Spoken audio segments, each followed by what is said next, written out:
So now, welcome back to We're Not Just Millennials podcast with your host, Ducky, and then we have my co-host, AG. It is I, says me. Welcome back, y'all. So this episode, we are going to be talking about the 90s razors, but did it prepare us? So with that being said, welcome back. So did the 90s really prepare us for adulthood? Well, I would say that's a real good question because I don't know. I want to say yeah because we kind of got real good examples earlier of everything that's going on now, like with reality TV, because it feels like everything is reality TV nowadays. The kids don't watch TV no more. They just watch other That's kids true. Streaming from their house, which I don't understand. Oh my God. I could never be in the house watching somebody else in the house. My nephew does that now. Yeah, if they like it, I love it. But it's I can't get down with that. But I feel like we was exposed to way more and way less at the same time. Like prime example, you think about how wild and open the internet is now. I remember being 9 years old and going into AOL chat rooms. Like I had grown women emailing me. I was a 9-year-old boy. Did that prepare me to talk to girls in person? I don't know. Well, at 9 years old. America Online. I think my first experience with the internet was in middle school. Yeah, that sounds about right. Yeah, like 6th grade. Yeah, I was. Yeah, And you know so what's crazy about that too? Like I shared an AOL account with my little sister. Oh, that's wicked. And Well, nah, that was normal. Apart. Yeah, that was normal back then. And it's crazy because like my government name, like we use like our initials, CNA, and it was literally CNA grade. So like whoever was on it at the time, they had to identify like this is Christine or this is April, blah blah blah blah blah. Like we shared an AOL account. Did you ever go into the AOL chat rooms? No, not at that time. I know in like 7th grade when like it became popular that everyone was actually joining AOL and stuff like that. Yeah. Mm-hmm. That's when we was, writing out friends and all this stuff before BlackBerry and all that stuff came out. I don't know how But I was I 9 say- talking like an adult. But As a kid, I feel like the vibes were elite. Like we were lit kids. yeah. We've done everything. We kind of experienced everything. But life skills is very questionable. Did we learn life skills? Did you learn life skills? Did you learn life skills? Yeah, through our video games. Pokemon. Well, video games. Pokemon, Crash Bandicoot. Life skills you learn out of Pokemon. You are 9-year-old boy. 9-year-old boy. First Was of he all, 9? when I started playing Was Pokemon, Ash 9 I was years old? I don't know, man. Ash is infinite. Ash don't got no age. Because his age never changed. He right? been the main character of that show for like 30 years. Nah, Ash is infinite. His age is undefinable. A kid. He was a child. Professor Oak still ain't running dead. through different, I'm gonna say countries, because that's what it was, countries or towns or whatever, right? The map. He was going all over it, battling Pokemon. So, I'm going to say universes because that's what they felt like to me. well, universes. Yeah, he was Pokemon multiverse. So what life skills did you learn from Pokemon? I mean, don't be walking in the tall grass. Don't be walking in the tall grass. Don't be walking in the tall grass. Did you really learn that from Pokemon, Make sure or did you you- learn that from your mom? No, Talking about I don't get a learned that tick. from Pokemon because in Pokemon, if you go in the tall grass, you get the Oh my yeah, God. you get that. But that was from the game. That wasn't from the show. But I played the game way more than I watched the show. I watched That's the show more than I played the game. Oh, nah, he was bugging. I played Super Mario more. I had to catch them all. But What other life skills did you learn? yeah, be prepared because you know how many times I was so hyped when I got my first Charmander and I was so excited, like just battling him, and he learned Ember and all of the fire I moves. said life skills, and he's talking about But the. listen, it's gonna make sense. I'm Boom, listening. I was all excited. I was happy. My Charmander looking fly. We outside. I got my potion. I got my Pokeballs. Right, everything is lit. I get to Pewter City Gym and Brock tore my ass apart, and that taught me be prepared for your battles. It's okay to train. You're not ready right now. Be prepared for your Yeah, battles. work hard. because So of I had to Pokemon. go back in the tall grass, put my work in, and I had to double time it because if everybody that's watching, if you know, Charmander is weak against Onyx and Geodude, and that's what Brock had. So you had to get your man's get to Charmeleon at least, get him strong enough so he could pack up the rocks. He was telling, basically Aaron is telling us, watching Pokemon and playing the Pokemon game, be ready for anything that's gonna come your way. Train yourself up and be ready. Might cause you harm. Don't fight a battle you're guaranteed to lose. That's what I'm getting. He's telling you to run. No, I'm telling you to get your weight up. I had to go with my Pokemon and get my weight up. Get your weight up. Yeah, because this is before the yellow version. Catch them all, y'all. Catch them all. This is before the yellow version. This is important law. This is before the yellow version. I had the blue version where you could get all 3 starters. Because, see, if you had the Squirtle, that's like easy mode for Brock.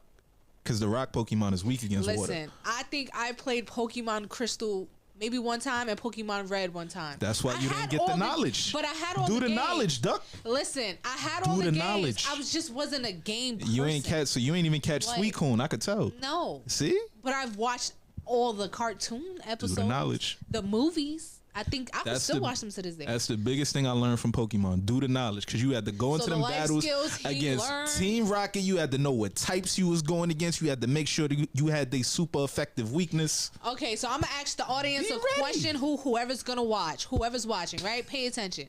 I need y'all to list any life skills that you have learned from Pokemon, playing a game and watching a cartoon. All my Pokemon masters know exactly what I'm talking about. But continue. But anyway, because ain't no way that's all you learn from Pokemon. No, I mean, I learned a lot more, but you seem like you ain't wanting me to go into details. You act like details, but you talking about I just broke it for your battle. That was every episode he was being prepared for the battle. He was prepared for the biggest battle. I'm not talking about the show, because how Ash was moving in the show and how I was moving in the game is 2 completely different Ashes. My man's wasn't even named Ash. We just had the same outfit. I don't even think he was a teenager. He was a kid. He was like 9. Dude, like you said, different universes. On his own. With no money. With a Pokemon with no money. Facts. But that was the show. That was different. Crazy. But see, anyway. They wasn't playing the RPG where you got to figure it out and put the work in. Okay, so, but I would have said, because you said battle, right? Facts. Prepare yourself for the battle. Yeah, prepare yourself for what you're going against. I would have said, if I would have used Pokemon as an analogy, I would have said Pokemon taught me not to judge people around the world and to be nice and kind to others, because when you're out you might just traveling the world as a kid, y'all, you're out traveling the world as a kid, you're gonna need somewhere to stay, you're gonna need somewhere to eat, and blah blah blah blah blah. But then at the end, that's when, your mom saying, don't trust strangers. He was a kid traveling the world by himself with a Pokemon and 2 other teenagers. See, but that's different. See, you took strangers. Fundamental differences between the game and the show. You didn't have to eat or go to sleep in the show. You took your you got packed up. You took your squad to the Pokemon Center. Shorty healed y'all up. She put the balls on the table. They glowed up for a little bit, and then she gave him back, and that was that. And that was mostly. And then you go to the shop and you get some materials. You want to catch more, you get your Ultra Balls. You want to heal and bring them back, get your revives. I don't know nothing about the game because I barely played the game. So my Pokemon masters know. He got this one. He won this debate because facts. I barely played the game. Lost. I've owned a Game Boy Color. I've owned a Game Boy Advance, but I've never really played the Pokemon game. Pokemon. Anyway, so the 90s, the culture that shaped us. How do you? Well, I'm gonna say, music, fashion, of course, entertainment, film, shaped us. Shaped our confidence and creativity. Yeah. Because I know, I was a Skittle kid. When I was in middle school and high school. Say Skittles? Skittle, because I used to dress retro. I used to have Reeboks, color Reeboks, purple jeans. During that era. I want to meet the people who refer to these as Skittle kids. I'm calling it a Skittle because I used to dress very, very colorful. There was a point in time where, when we were growing up and we were, for an example, when we were going to the Harlem Day Parade and the cookouts in Harlem, right? Mm-hmm. During 2008. I ain't hear nothing about no Skittle kids. No, not being called a Skittle kid, but everybody was dressing very, very retro, colorful. Purple, and all of the haircuts, the glasses. So my brother called me a Skittle one time. He's older than me, of course. He's 11 years older than me. But he called me a Skittle because I had on purple jeans with a pink top, with a green top on top of the pink top, with purple jeans, with a red belt, and a North Face fucking fanny pack. Oh yeah, you was the purple Skittle bag with Adidas on, white and black Adidas. Yeah, you deserve that. He called me a Skittle, and that was like the time where like all of us was wearing like ice creams and Adidas and Converse and Reeboks, because that was our time in New York to be retro. At that time, it didn't last a very, very long time, but it lasted a little bit, because you had the Juice Crew and all them too. Yeah, if you was getting light, you definitely had a couple pairs of shell tops. Yeah. But that was in the 2000s. But in the 90s, I feel like culturally, music-wise, entertainment, our creativity was more, it was being brought to light, even like with like Diddy's videos, Mary J. Blige, the way she dressed and her hairstyle. What Diddy videos you mean? Listen. You got to be careful when you say that nowadays. Listen. This ain't the 90s. But we're talking about the 90s and style, culture, and music. So I feel like... We just found out what was going on in Diddy videos in the 90s. I was always told that I could be a good like storyteller on paper, not in person, because of me. That's just my confidence. But I used to write stories, and I used to... I would take like a sentence from a poem or something and just elaborate on it.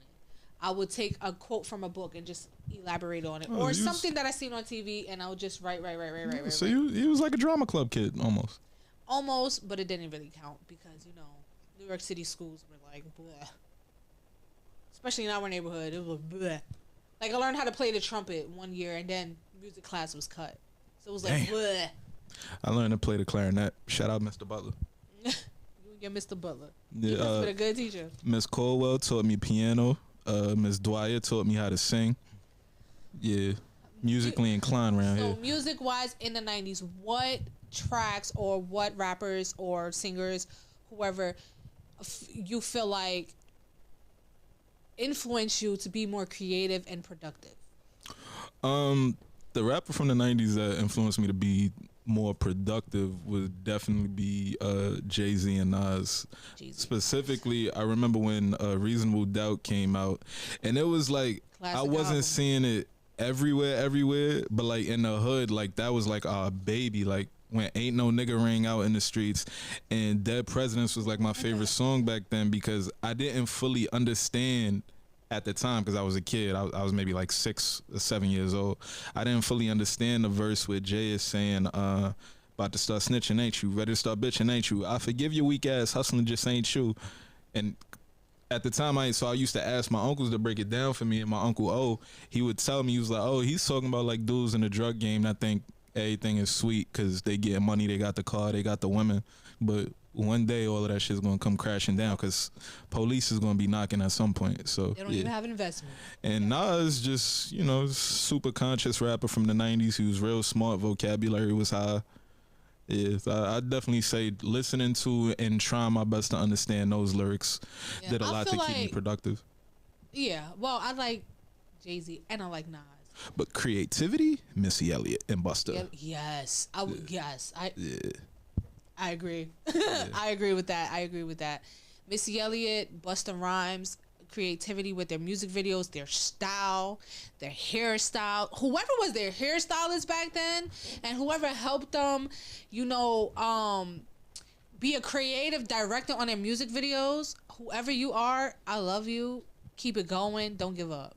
Keep it going, because you don't see that anymore, right? Like in this day and age of that, you don't see it anymore. Yeah, especially I feel like what we lost is, I guess, like the different grades of MC, because back then you had, I guess, the quote unquote spitter, the lyricist, then you had the storyteller, then you had the showman, and like I feel like Busta Rhymes is like the forgotten showman of our generation, because can't nobody perform like Busta. Oh, definitely, and still to this day, no. Yeah, no, I think like him. I think DMX. He's like in his 50s, right, or 60s, 50s. I don't know how old Busta. Maybe 50s. I'll give him early 50s. And to rap fast, like he could rap like Twister 2, is like who I don't really see anyone doing that anymore.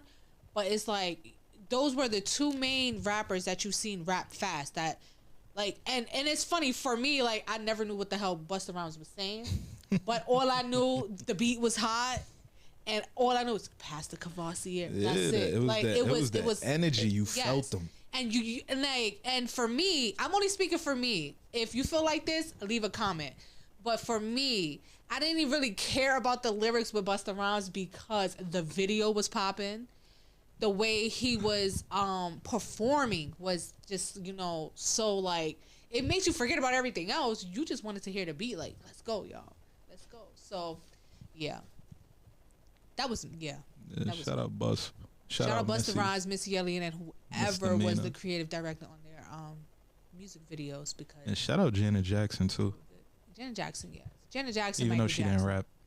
I love you, Janet. So I feel like the 90's music culture, everything shaped us, but it did not help with our bills. It did not help with our bills.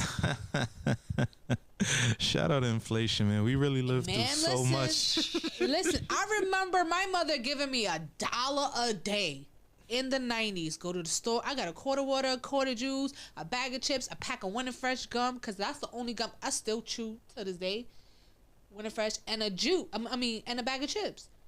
You can't go to the store with $1 anymore. Nah, you can't. You can't buy anything with $1 anymore. A peanut chew. Maybe. Even Dollar Tree, it's not $1 anymore. Dollar stores that don't exist no more. That's a thing of the past. Yeah, so you're like, and like, if you think about it, like, okay, back in the day, like, when cell phones, for us, when we were introduced to cell phones, right? Mm-hmm. We had prepaid minutes. We had Singular. That's when Singular was out. We had Verizon, of course, and then T-Mobile. But there weren't. It was no plans. It was always $20 a month, $30 a month, $40 a month. And at that time, text me after 9 o'clock. Yeah, text me after 9 o'clock. Call me after 9 o'clock because that's when the minutes were free. That was T-Mobile and XL. T-Mobile and XL. So when you look at the bills from back then of how much you were spending, not so much us because we were kids, but when we got to like middle school and high school and we look at our plans that like when we finally got a job or we used our allowance to pay the bills, something to that nature, or buying a sandwich for school, like when you look at the prices that were there from the 90's and the early 2000s to now in 2026, you're like, what is going on? Yeah, niggas is broke. Like, it taught us independency a little bit, just a little bit. But then it's like, how much did we really miss from the 90's, per capita, as far of our inflation, of how much it rose from the 90's to the new millennium, and then even now. Repeat the question. I said, look at how much that the inflation rose from the 90's to the new millennium, and now, like 2026. Like, it's a lot. I feel like it's so designed just to make us all more greedy. Mm-hmm. It's like they've turned money into a war, almost like a battlefield. Yes. Like, you got to get to make sure they don't get it. You got to make sure you got more than them. You got to make sure you ahead of them or whatever. Keep them under you. Keep them under your thumb. Like, that's how this all designed. Keep them dependent. Keep them reliant, et cetera, et cetera. Because it's like when you, like, I went into business with myself to make a bunch of money doing trucking. So I had my own authority, had my own truck, had my own contracts, XYZ. And you realize when you breaking the money down, when it all come back, it really, all of it just shoots out your ass through fuel, through insurance, through the truck note, through paying whoever is working with, because you can't do it by yourself. So yeah, it feels like that was going to be my next question, to see, like, in the 90's, did you feel like you were supported more, and like now you're not community. Supported? We've lost community. I'm not gonna say I don't feel supported, but we definitely lost so many aspects of community. Like the idea of you don't got to worry about your kid outside because Miss Gladys or Miss Taylor or whoever is going to make sure that he's like okay. That's gone now. Yes, I agree with that. And like nowadays, like I even say this to my nephew, like sometimes you just gotta walk away from certain situations because you never know, the parent might hit you too. Like, oh, no, I'm telling you that your kid hit me, and you gonna hit me when your kid hit me, when I'm like, correct your kid. But Yeah, that was the difference between like the 90s and now. Like, I felt like you actually have parents raising kids, and now you have kids raising kids. Yeah, yeah. There's a lot of parents I know right now. They're heavy on the like, oh no, I'm just trying to make sure my son or my daughter didn't have to deal with the type of trauma that I dealt with when I was a kid. And then it feels like it all comes back around, because then you just start hearing again, oh, they don't know how good they got it. How many times you heard that when you was young? Yeah, like I see that a lot. And like my mom, like she never like sheltered us for certain things. Like me, my sister, and my brother, like we were aware of everything, like growing up. Like we knew, like if somebody touched you, blah blah blah, this, that, and the third. And nowadays it's like, I kind of feel like you still have that, but everything is being more recorded and being more like, but yeah, everybody pulling phones out now. But to put a pin in that, my mom was definitely one of those ones that if somebody touch you punch their ass in the face. But what killed me is every time I did it, I got in trouble. I got in more trouble. Like the school, like kid touched me, like boom, I hit him. Now the kid's nose bleeding. Parents, give you the three chance rule. Nah, I ain't had no 3 chance rule. Really? My mother used to say, if they hit you once, tell the teacher. If they hit you again, tell the teacher. That third time, you hit them back. Nah, and you make sure they feel it. It was That's straight. what my mother used to somebody tell you punch their ass and you beat their ass. It was a whole bunch of that. So in school, you touch me, like, boy, it's up, right? Then I get in trouble. Like, all right, cool, I'm ready for this. I know this is coming. Principal's office, blah, blah, blah. They call your parents, send a no home, whatever. I get home, I'm expecting to get, like, congratulated. Or, like, someone's like, oh, yeah, you did the right thing, baby. Good job. No. So do you think that prepared you, like, for now? It was my first lesson to know that, life ain't fair. Oh my God. Or rather, like, I guess the positive to take from it is like sometimes doing the right thing doesn't mean you don't get in trouble. Sometimes you do got to pay for doing the right thing, but it ain't feel like that at the time. Like I can laugh at it now, but damn it wasn't funny then, because you tell me to beat their ass, then you beat my ass for beating their ass, and it's like, yeah, like what? I mean, yeah, confusion. My mom was like that too. Like she was a little hard on me, like in elementary. In middle school, she wasn't that too much hard on me, but in elementary school, she used to have to come to the school and yell at me. I'm just like, can you do that at home? Like, can I tell you what happened? But she didn't want to hear my side of the story. Thankfully, my mom's never yelled at me at school. I avoided that embarrassment. My mother used to be like, get your ass down here if you want to. Man, listen. So, for the viewers that's watching, I have a question for y'all. I need y'all to drop in the comments 3 principles or 3 rules that your parents gave you growing up in the 90s that did prepare you for now and that did not prepare you for now. And in those 3 rules, try not to include, because these are universal, I feel like, for everybody our age. Don't open the door for nobody when I'm not home. Right? Don't as soon as it's bedtime, ain't no TV, ain't none of that, and don't be watching them nasty channels when mama fall asleep. But we all broke. And I'm gonna just throw one in there. When you go to the store, don't touch nothing. I'm warning you before we get in that store. Don't touch nothing. Don't put that one either. I want to hear different point of views of what rules that your parents gave you that prepared you and that did not prepare you for now, but you kind of stuck with you from the 90s. And I want to ask the viewers a question. Did your parents or your uncles or aunts or grandma ever accidentally teach you how to steal?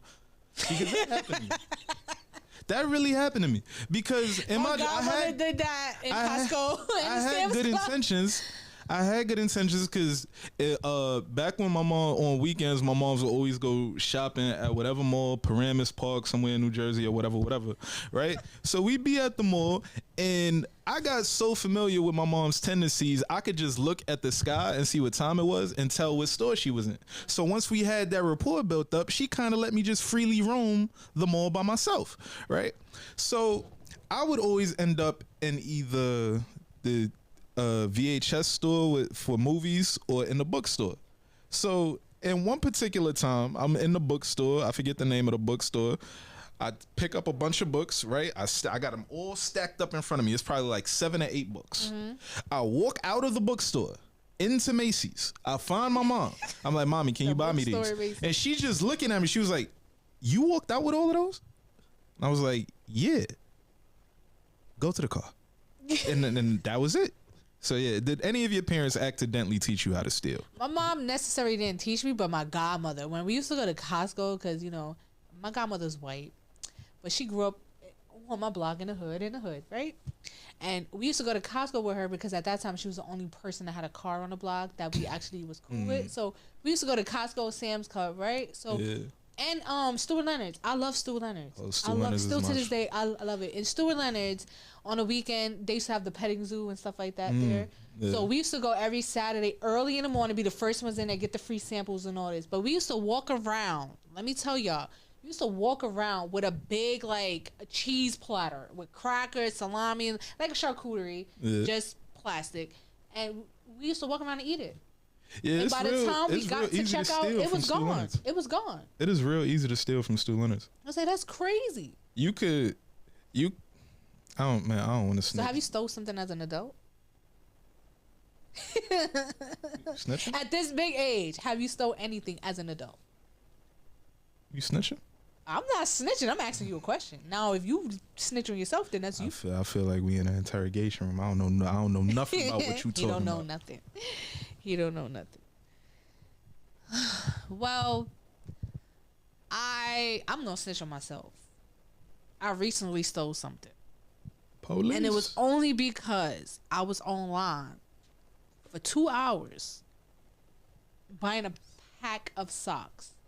You stole socks? No, I didn't steal the socks. I stole something else because it was $2, and I didn't want to pay for it because I was online for. So you made a purchase and stole something at the same time? Yes, I deserved it. I was there for 2 hours. There was 3 cashiers. The line was in the back of the store. If you know what store I'm talking about, you know what store I'm talking about. A lot of people know because there's usually only 1, 2, 3 cashiers, and the line be wrapped around the store while you got your clothes in your hand. All right, so you bought the socks. What did you steal? You really want to know? Yeah. It's so stupid. I figured it was. It was a pack of like pastel highlighters. I mean, was this for your Don't steal, guys. Was this for your education? Parental advisory: do not steal. Don't steal. Steal is no good. You'll go to jail. Don't steal. Was this for your education at least? No, this was recently. Oh God. I just thought it was cute, so I took it, and plus I be highlighting it in the books that I read. You know, so I highlight. So I use them. What's the last book you read? The last book I read. The last book I read. Well, the book that I'm currently reading. You're a Badass by Jen Sincero. Oh, I know that. But I'm reading like 3 books by her, plus the 4 Agreements again. Like I read the 4 Agreements every year. That's good. But anyway, so we covered all that about stealing. So don't steal. What do you think we weren't taught in the 90's that we are taught now, or that we're learning now, or relearning now, or unlearning? Kind of space on that one. Do you have an answer? Yes, I have an answer. I feel like it goes back to like emotional regulation and suppression. Like we were taught to suppress our emotions, especially if you're crying. Why are you crying for? Shut up! Don't cry. And it's like you need to cry. I think when our parents was telling us not to cry, it's only because they didn't want to hear us instead of, you know, actually asking us like, what's wrong? Like, what happened? How did that make you feel? So our emotions were like really suppressed growing up. And as we got old, well, as I've gotten older, I'm only going to speak for me. As I've gotten older, I tend to stop myself when I'm crying. I'm like, why am I crying? Like, instead of going through the motion, I stop myself. And I don't think that's healthy for anyone. I think that we all should be crying, laughing, you know.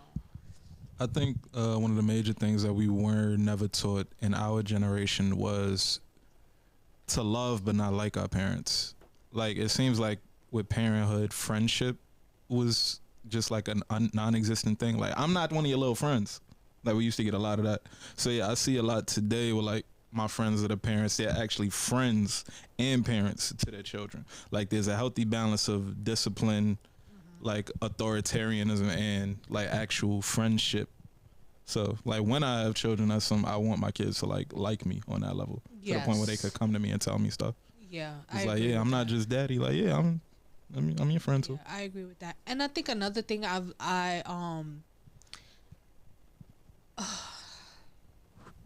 another thing that we weren't taught that I've learned later on in life was like you don't have to be the person to try to like bridge the gap between your families. Sometimes your family should just be, if you feel like they're toxic with you, if you feel like it's toxic an environment, just you don't have to be like, well, that's my family. Like, no. It'd be hard after grandma died, bro. It do, but at the same time, it's like, are you gonna sacrifice your mental for them? Nah, but it'd be hard after grandma passed because it don't be the same after that. It don't. The relationships, the gatherings, the functions, it don't. the love, none of that be the same after like grandma died. In my family, this is my experience. I'm only speaking from my experience. One of my older cousins died. He was like, at that time, he was like 40s, like 40. This was years ago. That's young. 2008. He died from a heart attack. And I feel like he was the glue to the family. And once he died, like everybody went their separate ways. And everybody's arguing and fighting. Thanksgiving wasn't the same and this and that. So I used to say, like, I used to try to be like the one that's like, oh, just come back together, guys, blah, blah, blah, blah, blah. But then as I gotten older, being in high school and be like, yo, this is toxic as hell. I don't want it around me. If you're gonna sit here and argue and Thanksgiving while we're eating dinner, I don't want to be a part of it. So I just let people go. Go and drop in the comments the family member that you miss the most, that you feel like after they passed away, like, yeah, it wasn't Thanksgiving, Christmas, New Year's, it just wasn't the same no more. Yes. Because for me, it was definitely grandma. Grandma. Yeah, fact. Rest in peace to your grandma. Oh, yeah. Rest in peace. Yeah, that was my nigga. All right. I miss her. So I feel like, to close this out, I feel like the 90s raised us, but also I feel like we were forced with adulthood solutions. Yeah, I feel like the 90s raised us and prepared us good, because it was like we caught all of the bumps and bruises in the road. Like, we just had to like keep going. Like there was no mental health breaks back then. It was no like, oh, how are you feeling? Nah, it was just kind of like keep marching ahead. So now we were aware that like, yo, this shit don't feel right back then. Like, yo, I would like some time for myself. And we evolved a lot. Yeah, but it was like we was consciously aware of it. Like, yo, I'm not alright, and like y'all telling me like, yo, just keep going to school, like everything normal. Like, bro, like anxiety attack. I didn't even know what anxiety was till I was like 26, 27. I didn't know what anxiety was until, I'm not gonna lie, I'm 30. I'm gonna be 33, right? I'm not gonna lie, I did not know anxiety was until 2015 when I was working at the Garden. 11 years ago. And this lady came out of the concert. It was a Billy Joel show, and she was panicking. I'm like, "Are you Billy okay?" Joel? I'm like, "Are you okay?" She was just like, "I'm having an anxiety attack," and I'm looking at her like, "What the hell is What that?" does that mean? I literally Googled it right there on the scene. I was just like, "Just breathe, sit down." I gave her water, pretzel stuff, just to like calm her down, and I was just like, maybe I did have that before. And then You've recently, had anxiety attacks before? I had one today. I've had one anxiety attack in my life, and Really? it was after a car accident. And to show you how crazy it was, I was driving a truck in Charlotte, North Carolina. Oh.